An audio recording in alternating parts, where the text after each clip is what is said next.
नमस्कार दोस्तों। हम पढ़ते हैं आज राजस्थान का इतिहास। इतिहास को जानने के लिए हमें कुछ स्रोतों की आवश्यकता होती है, जैसे पुरातात्विक स्रोत, साहित्यिक स्रोत। पुरातात्विक स्रोत वे स्रोत जो धरातल के आंतरिक और बाह्य भागों में मुद्रा है, मृदभांड है, चित्रकला है, शिलालेख है, भवन है, स्मारक है आदि रूपों में मिलते हैं।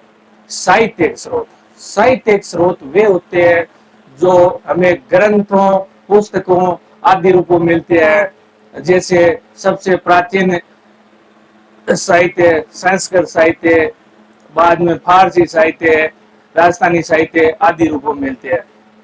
ये जो पुरातात्विक स्रोत होते हैं, ये जिन स्थानों से मिलते हैं उन्हें पुरातात्विक स्थल कहा जाता है।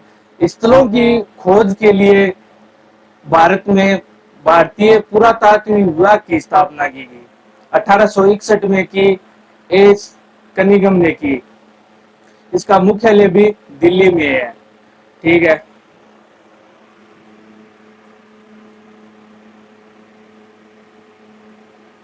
स्रोत एक होता है पुरातात्विक स्रोत, एक होता है साहित्यिक स्रोत।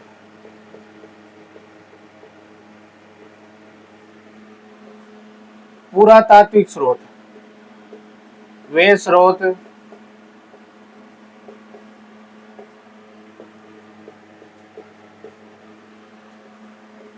जो धरातल के आंतरिक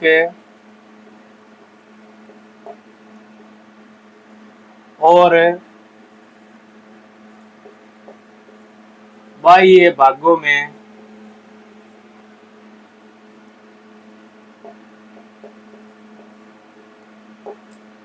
मुद्रा है, शिलालेख है, स्मारक है, चित्रकला है, भवन है आदि रूपों में मिलते हैं। साहित्यिक स्रोत वे स्रोत जो पुस्तकों व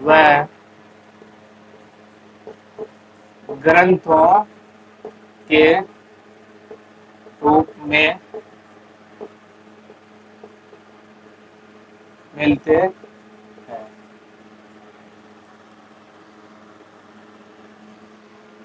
ये जो पुरातात्विक स्रोत जिस जगह से मिलते हैं उन्हें कहते हैं पुरातात्विक स्थल।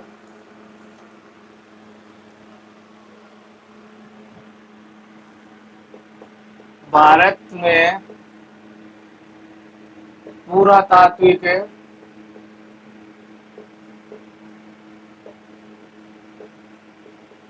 सर्वेक्षण विभाग की स्थापना 1861 में अलेक्जेंडर कनिगम ने की थी। मुख्यालय दिल्ली में है। पुरातात्विक विभाग के कुल सर्कल 34 है। इसमें राजस्थान में 2 सर्कल है, एक जयपुर में, एक जोधपुर में।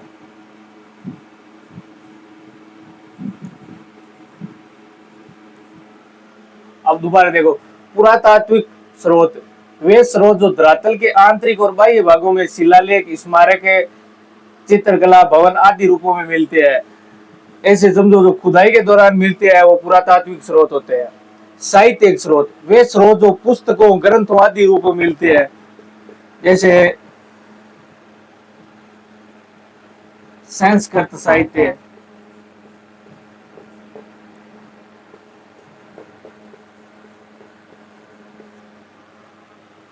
राजस्थानी साहित्य,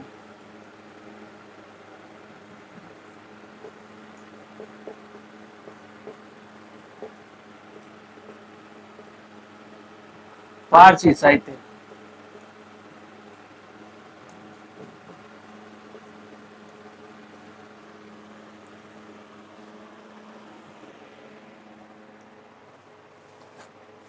क्लियर दिख रहा है?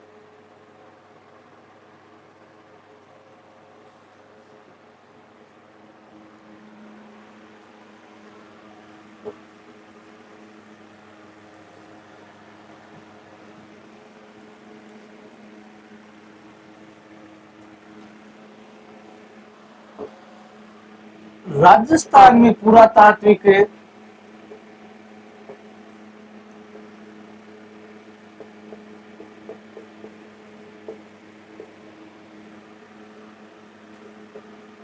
खोज का सर्वप्रथम प्रयास किया था ACL कार्लाइल।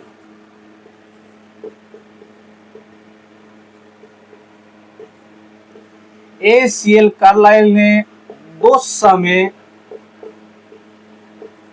महापाषाणिक स्थल खोजा।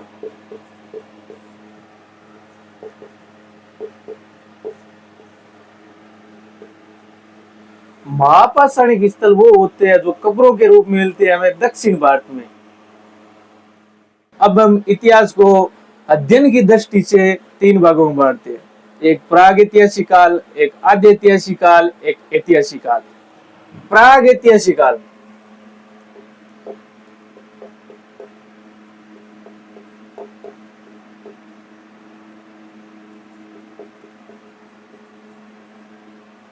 आद्यैतिहासिक काल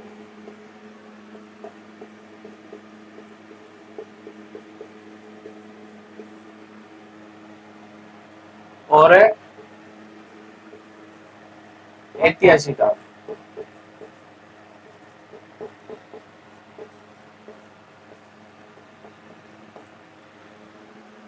प्रागैतिहासिक काल पुरातात्विक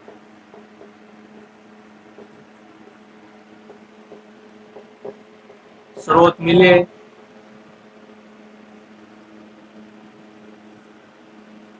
और ये हड़प्पा से पूर्व का है।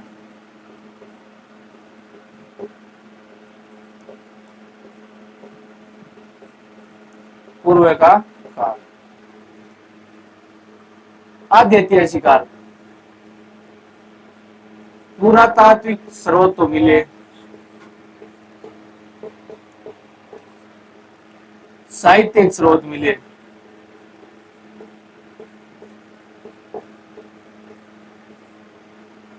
लेकिन हमारे इतिहासकार इस लिपि को पढ़ नहीं पाए, पढ़ने में असमर्थ रहे। लिपि अपठनीय है।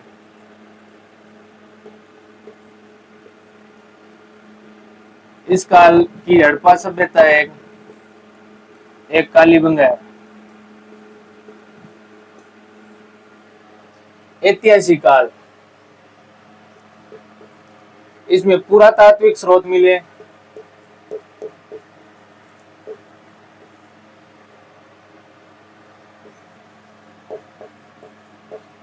साहित्यिक स्रोत मिले,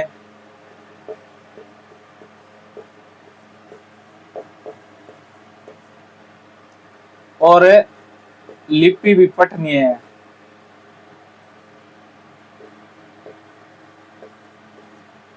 जिससे इतिहासकार पढ़ने में समर्थ रहे। प्रागैतिहासिक काल में पुरातात्विक स्रोत मिले, हड़प्पा से पूर्व का काल है। आद्यैतिहासिक काल साहित्यिक स्रोत मिले, लिपि है पठनीय थी। ये हड़प्पा और कालीबंगा के काल का है। ऐतिहासिक काल में पुरातात्विक स्रोत मिले, साहित्यिक स्रोत मिले, लिपि भी पठनीय है। आद्यैतिहासिक काल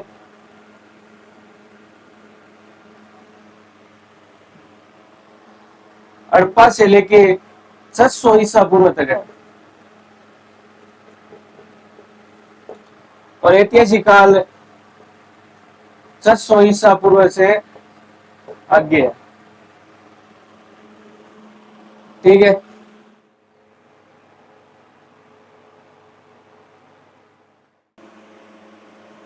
अब हम देखते हैं पाषाण काल।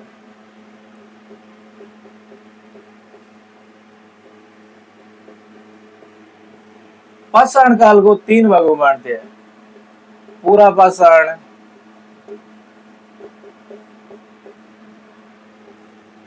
मध्य पाषाण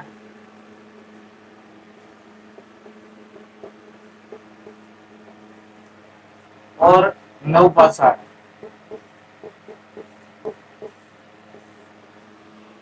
पूरा पाषाण काल में चंबल व बनास नदी के किनारे कुछ स्थल मिले। मध्य पाषाण बागोर और भीलवाड़ा से कुछ स्थल मिले। नवपाषाण काल में पहिए का आविष्कार हो गया, लोग यायावर जिंदगी से बस्ती में रहने लगे, खाना पकाकर खाने लगे इत्यादि। काल में चंबल बनास नदी के किनारे कुछ उपकरण मिले। जयपुर व बूंदी में इंद्रगढ़,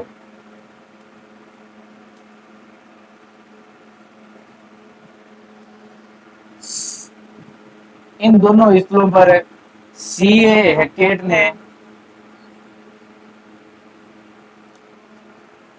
उपकरण खोजे।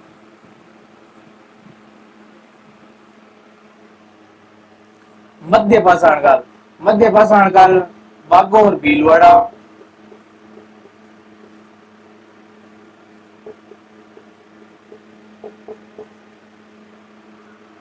और बेराट है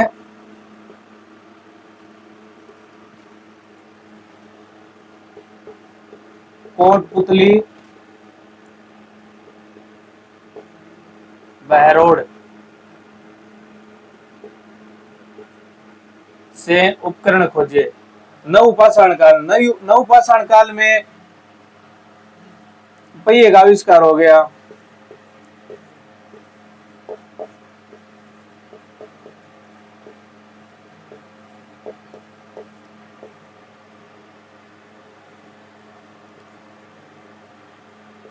खाना पकाकर खाने लगे।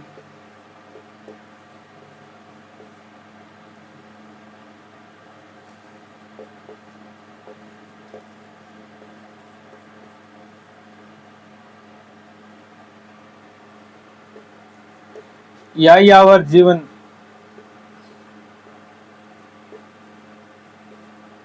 से बस्ती में रहने लगे। यायावर मतलब घुमंतु जीवन से बस्ती में रहने लगे।